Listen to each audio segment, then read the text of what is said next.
Hello, everyone, and welcome once again to the Guitar Show podcast. I am your host, Christian Roebling, and in this episode, our guests are Phil and Dave Alvin from the Blasters. The interview was recorded on October 9th, 1984. It would be the fourth episode of this series. Currently, I'm posting these in chronological order. I'm not sure that'll be the case in the future, but for now it is. And if you haven't listened to the other podcasts, give a listen and subscribe. It doesn't cost anything. Episode 1 was Les Paul. Episode 2 was Rick Derringer. Episode 3 was Larry Coryell, and so on. For a full list of shows, go to our website at frontrowmusic.com. I always loved the Blasters. I had seen them live at the Ritz in New York City, and they put on a great live show. Lots of great energy, tasteful guitar playing by Dave Alvin, and the perfect singer for the band and fellow guitarist, Brother Phil.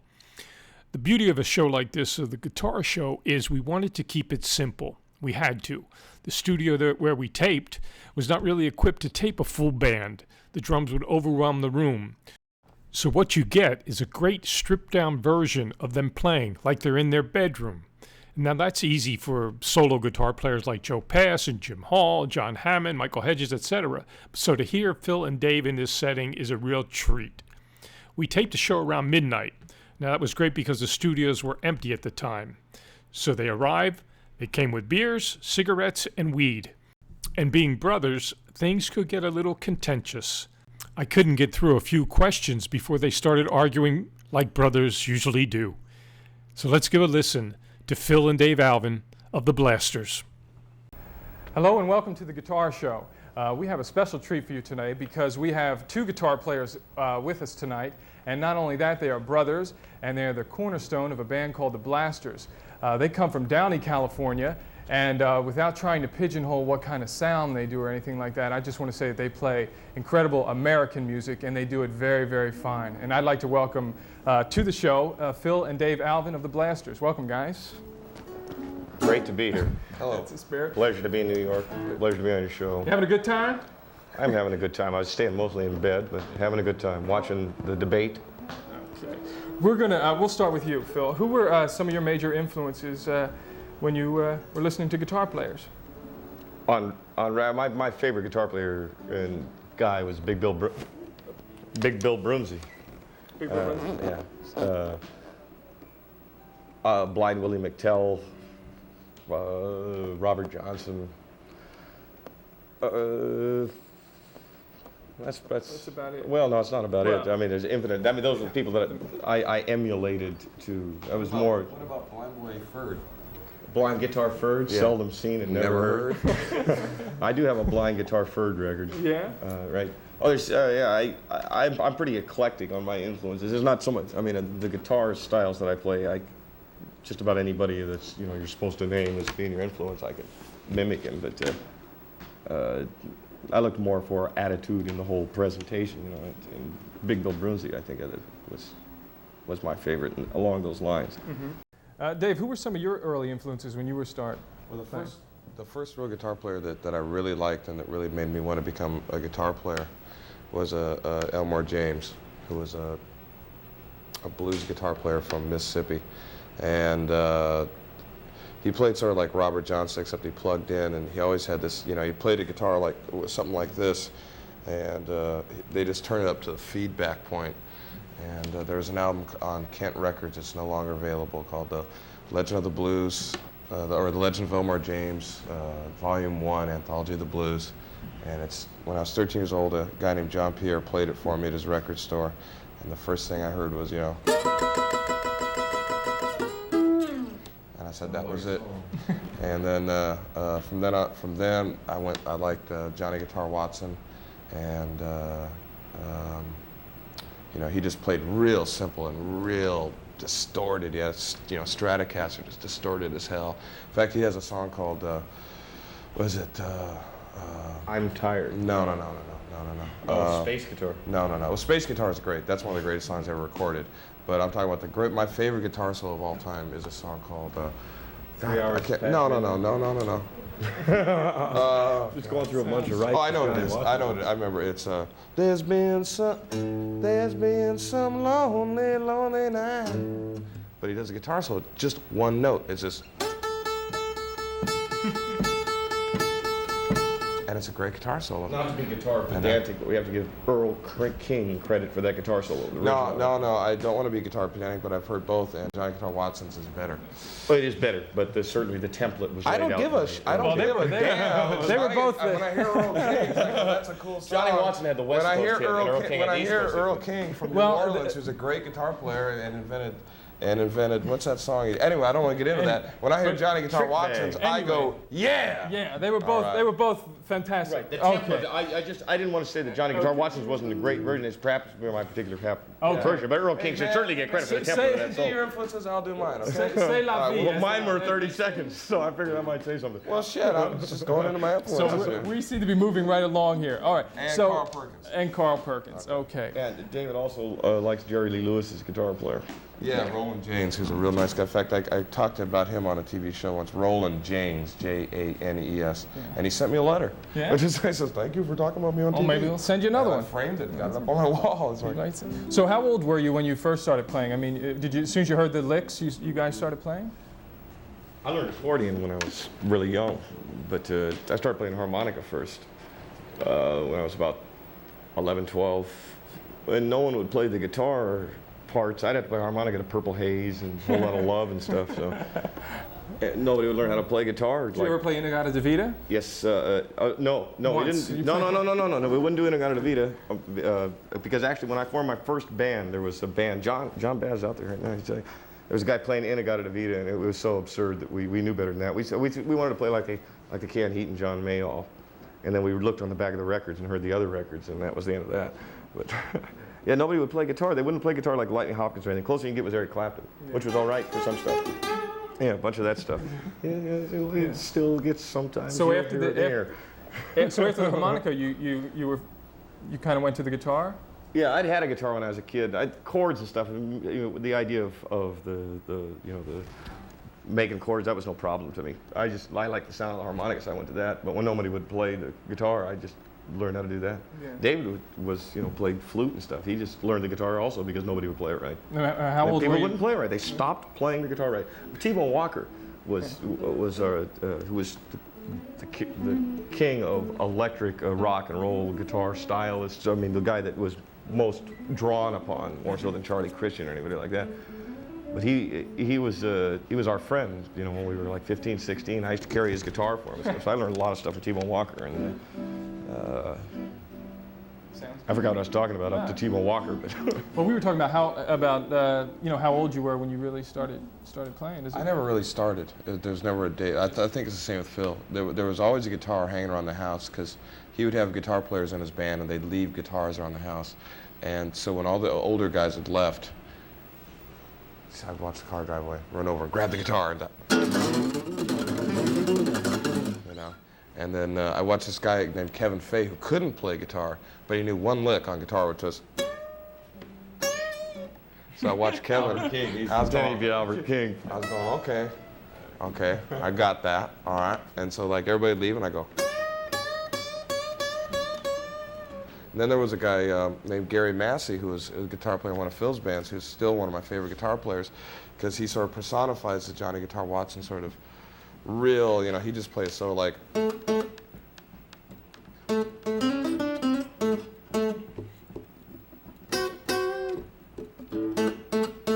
And I said, what a cool way to play guitar. Hyped up T-Bone Walker guitar. Yeah, it was T-Bone, but Johnny Watson lived down the block. All those guys. But Gary was right there, and Gary and T-Bone loved Gary. Gary would be, Phil would bring Gary in there, but they'd be sitting in my bedroom at 3 o'clock in the morning, and so I was going like, that's a cool way to play guitar, and I watched how Gary, would hold his hands, and now I'd pick. So it'd be okay. Gary does that. Okay, all right. So he's still one of my favorites. Are there any current guitar players? Not that these blues people aren't current, but is there any other kind of guitar players that are other kind? Other kind. Yeah. Billy Zoom's a great guitar player. Yeah. And from X, and there's a guy in Rank and File named Jeff Ross, who's a great. He's in the James Burton style, and I love that James Burton Bakersfield. Picking style, and Jeff Ross does that great. The guys in Leroy Brothers are great. Los Lobos, are great. Both of them are killers. Yeah, both Caesar and David. There's a lot, there's a guy, one of my favorites is Hollywood Fats. There's Fats. a guy in L.A. who nobody knows that he plays with the James Harmon band. Hollywood Fats is the best blues guitar player on the planet. Perhaps that is not. That's the truth. I mean, Stevie. I mean, I don't care who they Now bring. that Jamie Hutto's gone. You can bring him in. Hollywood Fats. Hollywood Fats was on the road. He was on the road with Albert King stuff when he was like 16, 17, watching guys He was get the beat kind up. of guy. He went on the road with all these guys. He Mike went on the Waters road to with beg him to play in his band. Beg him. Hollywood Fats out in L.A. right now. And all these people talk about all these guitar players, and I go around and say, man, he ain't nothing, man. Hollywood Fats kill him. He'll kill him. There's a guy named Junior Watson in L.A. too that's also a bad boy. Yeah. I mean, who else the Vaughn brothers are good guitar players also Yeah. bad boys. They're sung though. The guy in Hollywood U2 is a Fats good is guitar a mother. player. Hollywood Fats. Huh? He's a The guy in mother. U2 is a real good guitar player. Yes, what is the Edge they Yeah, call it? something like that, He's, yeah. He's he's good. got a unique style too. He's good. You're listening to the Guitar Show podcast with our very special guests today, Phil and Dave Alvin of the Blasters. For more information and a list of players that will appear on these podcasts in the future, go to our website at frontrowmusic.com. And do subscribe to our channel. It doesn't cost anything, and we have a lot of great podcasts coming up. We have nearly 70 podcasts of the world's greatest guitar players to present. Jimmy Page and Les Paul at Les Paul's house in Mahwah, New Jersey. Zach Wilde, Hubert Sumlin, Danny Gatton, Steve Stevens, and many others. So check out the website, frontrowmusic.com. You can also see short video clips of the Guitar Show on our YouTube site at the Guitar Show series. And for full videos of each episode, they are available on our Vimeo site at Christian Roebling Productions. And now back to Phil and Dave Alvin. So what kind of guitars do you use now? This is a Gibson here. This is a Gibson with which I play with beautiful harmonies. Yeah. And and it's got a number. It's like a ES something 220, 2 something 125. I don't know. It's like it's an old guitar. Is this the one you use primarily on the stage and recording? Now I do, and I used it on the last record. At home, I have my guitar that I've always had since I was a kid is a Harry Volpe model Epiphone, which is a weird guitar. I wish I'd have brought it. It's on the cover of our first record. For anybody that doesn't have that, you can not see that there. 45 million of you that don't have it. There's more people on that on the planet than that. And I use an ES 45. 345. Which is sort of an upgrade. It's just an ES335 with a bronze thing. If they only make them to 75, you can buy them real cheap to guitar players. I'm telling you, people don't know. It's ES347, that's its number. 347, ES347. It's perfectly all right guitar. You can buy it for like half the price you buy those ES335s for, which are also perfectly okay guitars. They got a wider neck. But guys don't know the number, so they sell them fast, man. And they got bronze nuts in them. They sound all right. I've seen you play a few times, and you play a Mustang. It's it's kind of a mutt. It's Phil and a guy named James Harmon bought it. Fats plays with the band. We got it for $75. Let's talk about Hollywood Fats some more. Phil and James Harmon. Hollywood Fats show. You ought to have Hollywood Fats on the show. I'll give him a call. Go on. 1, 2, 3. Phil and a guy named James Harmon bought, when we first started the Blasters, we started out in our drummer's bedroom, and we had like, Johnny played Phil for bass. had his Epiphone guitar, which if he was playing that, I borrowed one of Bill's guitars, and Johnny, our bass player, was using one of Bill's guitars, but only playing the bottom 4 strings. So we decided we had to get another guitar for me. So Phil and James Harmon found one in a thrift shop, which was a Mustang, but it's got a different neck than any other Mustang I've ever seen. It's very thin, and I've heard a million stories. One story is that it's an old Strat neck. One story is that they just shaved it down from all that stuff. But what I got in is Schecter pickups, which really kick it. Yeah, they were in it, and so they're worth $70. It's just How much did it cost it's you? a Remember? good visual piece if you want to see it. Oh, It Cost $75.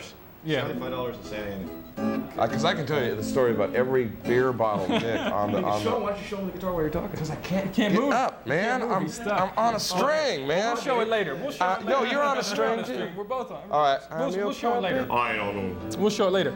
What kind of amps do you use on stage? I use a Fender concert amp, the new concert amps, which are great because they got real for doing this kind of stuff. And then they got that balls behind them to just wham. Where a lot of the other amps I tried, they just, they don't get that. They kind of stop at your back, instead of like going around you and hitting the audience. They kind of, oh yeah, I'm playing a bar chord, and this thing is almost like it's like it's like riding a horse or something, because it's like it can almost get out of control at any time, and that's a good feeling for an amplifier. How about you? I got a theory, actually, on guitars and amplifiers, which is to get one. Is to get one. That's a good thing. However, I use Randall because it doesn't break. I talked to you, and you said you played attitude guitar. You want to elaborate on attitude guitar? We were talking about it earlier with about Johnny Guitar Watson and stuff, and it's just a thing, In a way, I feel like you've had Les Paul and all those kind of people on the show, and they're great, but attitude guitar is a different sort of thing. It's specific to a guitar. It's a music. Yeah, it's like Johnny Guitar Watson. When I was talking about the one. That one. That kind of solo. There's a thing like the Ramones. When you hear the guitar on a Ramones record, it doesn't matter whether it's a guitar or whatever. It's just the attitude is, it's like great. Or you hear Billy Zoom, or you hear a country blues record, or you hear a Hank Williams record. There's just an attitude there, And a lot of people get more hung up on the technique than the attitude. With all the chords and the notes. Yeah. And all that stuff's well and fine, but the most important thing when I listen to a record, like who is it, Vladimir Horowitz could play better piano than Jerry Lee. Okay, but when Jerry Lee Lewis sits down at piano, that's attitude piano. And that's, all right, nobody else can play piano like I'm doing it right now. Because when you hear Jerry Lee Lewis, that's the way he plays. Mm-hmm. And you look at him, and it's like the instrument's part of his body, and he plays with his body. And well, you play with your body. I've seen you. Your legs are over here, and you're over the guitar, and you're really I actually play better if I don't do that, but I don't have the attitude. Like if I'm in a recording session, I'll sit down or I'll stand, and I don't do that. Every now and then I'll get the attitude going in a recording session, but live, you got to have that thing, and it sinks a lot of bands if they don't have that. Like the great thing about the first Sex Pistols records. Man, that thing had attitude, bam, right at you, and that's the great stuff. I mean, that's what rock and roll is. That's why, I think. Walker What I'm saying is I think that's what. Besides, the Eric Clapton, copping the Buddy Guy and Otis Rush licks, that's what really rock and roll got out of blues and really hardcore country was the attitude of just, Yeah. Glad to see that rock and roll has finally got out of rhythm and blues and country. Yeah. It was a very discreet break. I said, what did they? I said what they got out of. What they got out of. Right now you saw what you said. Okay. Well, anyway, Phil, edit. We're gonna cut there. Edit. Oh, no fights on stage. Phil. No, you misunderstood me. Beer. Okay, Phil. To truth in history. What does it? Screw the victors. Now, all right, cut the tape. What I said was what they got out of blues and country and western, and what I think my brother thought was they got out of blues and country and western. I want that on. You can edit that, but that's just the truth. That's fine. All right. Fine. I don't know who they are and the other they are. That's all right. Go on. Before a fight breaks out, let's go hear Phil and Dave Alvin play Mystery Train. There's little Junior Parker's tune called Mystery Train.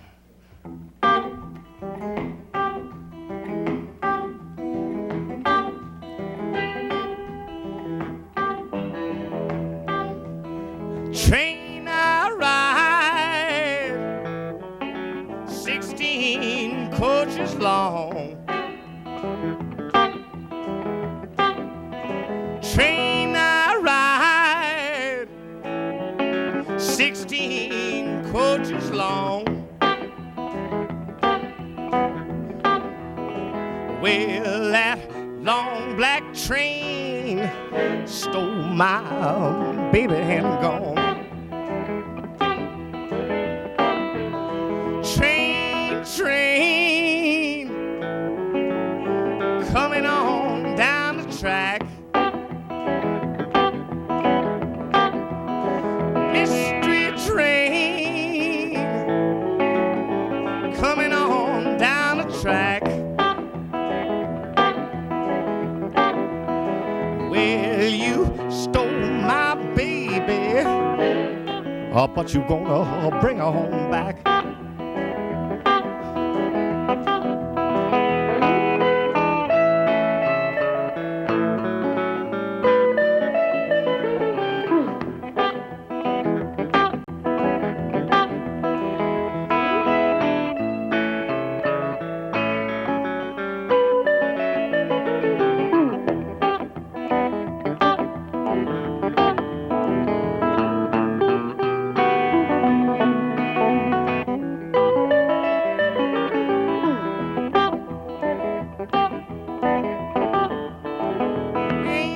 Train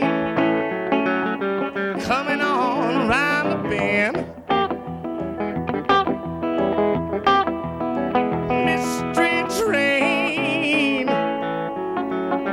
coming on round the bend. Well, you stole my baby, but you gonna bring her back again.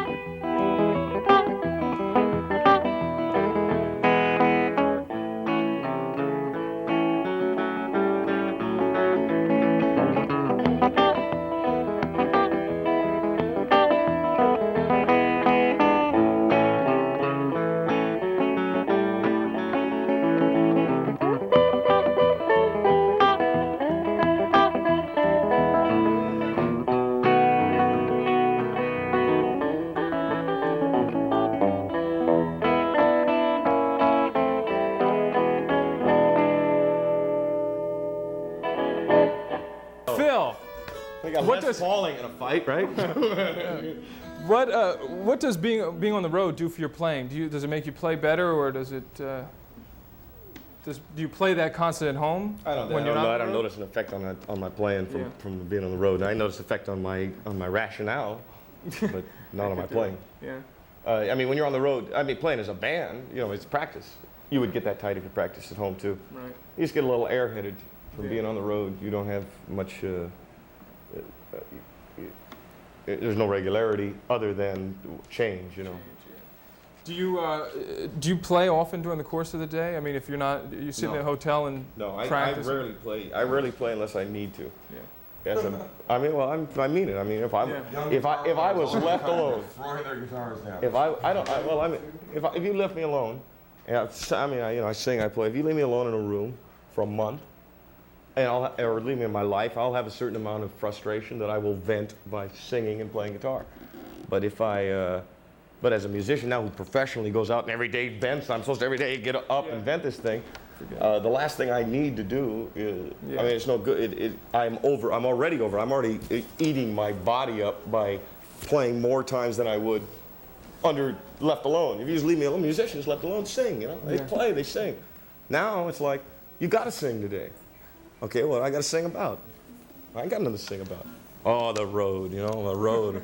Girl, maybe I'll get 6 more girls. Maybe I'll get drunk. Maybe I'll think I'm something I'm not. So I don't know. So I don't play. I play when I have to. Yeah. Do you notice a road, Dave, change your playing at all? Yeah, I play a lot better on the road. You do. Yeah. Yeah, if I sit around, the one thing about the road, because you're playing every night, and one of the reasons I bought this little baby here is to practice in the room. You know, just because you know, there are, you know, I'm not arguing with Phil. It's just, you know, there's a lot who approach alto. There's a lot that I gotta learn about playing guitar, and so, you know, and just playing on the road, you know, you can try new things, and you can, you know, do that, and then just go back to the hotel room and just sit and play. When I'm at home, I really do. I think it filters attitude. When you get your guitar back, David decides that this is a longer answer than this. No, I haven't finished my answer yet. Like when I'm at home, when I get up in the morning, first thing I do is I grab a guitar, and it sounds corny, but it's true. Mm-hmm. And I'd rather you know, play a guitar than do just about anything else. Yeah. You played a couple nights ago, I heard, with John Lee Hooker. How was that? Yeah. And, That was silly. That was silly? It was fun. Silly's a compliment. Oh, Silly's not an insult. It was fun. Yeah. Is that the first time you played with him? No, me and Phil and our bass player Johnny Baz and Bill Bateman, our drummer, and Johnny Doe from X and DJ Bonebreak. backed up Bo Diddley a couple months ago in L.A. And Hooker came down to throw us a party. And he then, came down. Yeah. Look at this guy. I can't even fucking finish the question, so finish the goddamn Okay, question. sure, take the rest of the So next then 5 Johnny- minutes with this story. All right. Yeah, I played with Johnny Hooker before. Yes, yes, I've done it. Yes, Yes. yeah, yeah, yeah. And I just did it the other night, and it was fun. Next question. All right. I need. Is there any more beer? I don't know. Is that all the beer? There's only one. There's one more question, Apparently, guys. I presume the style now then is monologue. This is question Well, to it's monologue, question to you know, monologue. come on, guys, please, come on, man. Guys. Guys. Shut up! When I'm fucking answering a question. Watch your watch. What watch? What watch? I'm watching the clock right there. Good. I just want you to know that the show's going really well. It's going great. I'm sure it is. Now what do I do? All right, Where listen. were we? All right, let's do that seriously. No, yeah, yeah, I played with Johnny Hooker the other night at the Lone Star. Got to use Robert Cray's guitar and see Robert Cray, who's a great guitar player who you should have on your show. And I heard he influenced the Blues Brothers and something. I think so. that's what I've read. Yeah, I don't know. He's a real nice guy and a great singer. Yeah. I just got one final question for you guys. What advice would you give people out there as far as playing? I know you speak about, you know, you only play 3 chords, but it's not. It's Well, I'm going to steal Phil's line, okay. which is, and I think he'll agree because he's right about everything, you know, about that. It's just, you just get a guitar. You know, get a guitar, and whether you want to play like the guy who plays with Billy Idol, or you want to play like Ozzy Osbourne, or you want to play like Blind Lemon Jefferson, or you want to play like Eric Clapton, just get a guitar. Just get a guitar. Yeah. Did the music that you listened to growing up in your town did that affect your playing at all? Very much, yeah. So yeah. And what words of advice do you have, Phil? I stole your line. Now that you stole your line, You told me to ask me first. What David said at the end is almost more important than that, is that you should, you can now listen to the music of all the 60 years that they've recorded music.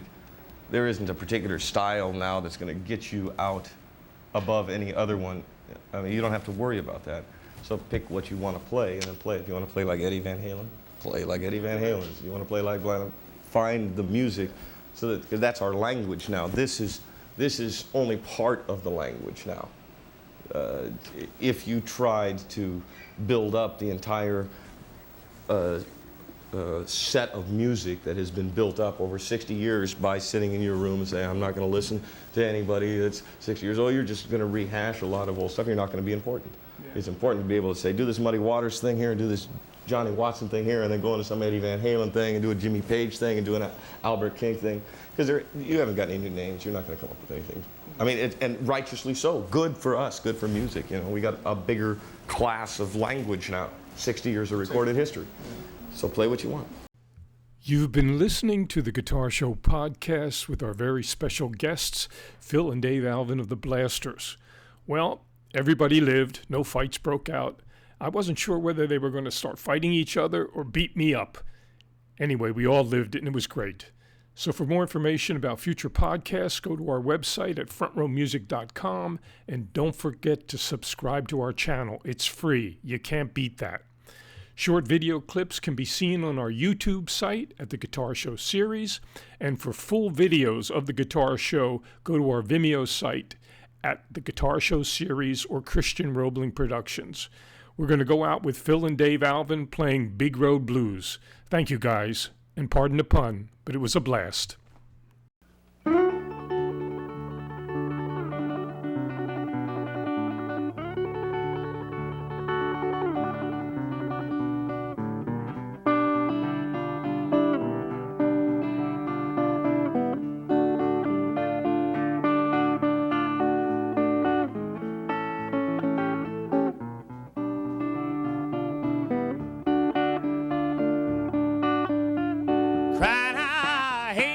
Down that big road by myself. Now don't you hear me crying, Lord, I ain't going down that big road by myself.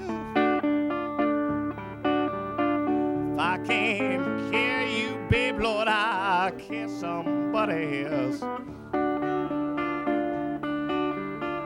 Cry now, what makes you do me? Do like you do, like you do, do, do. Don't you hear me now?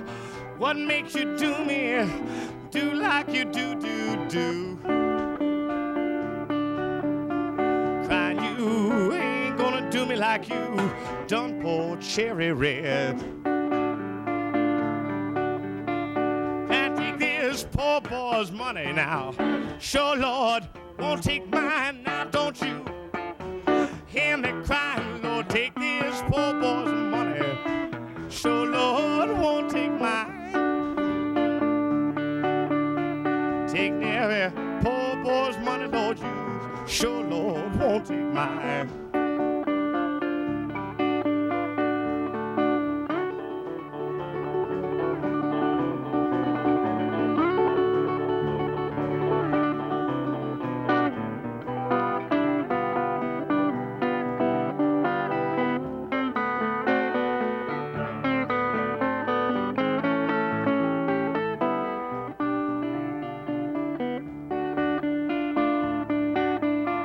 Yeah, the sun gonna shine my back door someday. Now don't you hear me crying, Lord, the sun gonna shine my back door someday. Yeah, the wind's gonna change now, blow my blues away. I ain't going down that big road by myself now, don't you hear me crying, Lord, I ain't going down the big road by myself. If I can't carry you, blade, Lord, I'll carry somebody else.